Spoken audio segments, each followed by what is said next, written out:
Welcome sa ating channel. Ang topic natin ngayon guys ay about sa ating my day o sa ating story. Saan nga ba nagpunta ang pinupost natin sa ating story o yung ating my day? Siyempre, hindi naman sila nagtatagal din guys. So, after 24 hours ay nawawala din ang mga yan. So, saan nga ba sila napupunta? Yan ang tatalakayin natin ngayon, yan ang ating pag-usapan. So, hindi na natin ito patatagalin guys. Kung kayo bago nandito sa aking channel, ayun guys. So, bago nga pala ang lahat guys. So, hindi ako ng paumanhin kasi ngayon lang ako mag-update ulit dito sa aking channel. Kasi maraming nangyari.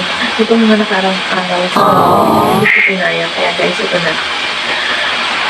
Kasi ulit ako sa inyo. Ayan. So, hindi naman natin ito patatagalin. Kung ikaw napadaan ng or bago lang dito sa aking channel guys. Don't forget to subscribe. Don't forget to rin at click the bell button para lang kayong updated sa aking mga latest upload. So, ito na guys. Mag-ulit na tayo guys. So, ito guys. Dito na tayo sa aking screen. So, unang-una natin gagawin guys. Punta tayo sa ating Facebook. Open lang natin ang Facebook account natin guys. So, ayan.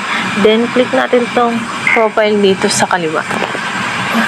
Ayan. Click lang natin. Tapos, tong 3 dots dito sa kanan guys. Ayan.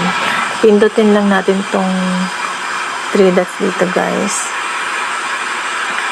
Tapos, tong archive na nakikita natin dito ay ito. Pindutin lang natin yan. Tapos, tong makikita natin sa taas guys, tong story archive. So, click lang natin yan. At dito guys, ayan, makikita nyo na nga dito yung mga minayday ninyo na nawala na. Ayan. Dito sila guys napupunta. Pero depende din to guys kung naka-on ito guys. Punta tayo dito sa setting. Ayan guys, tong save to archive kailangan naka-on lang to guys. Ayan. Ayan.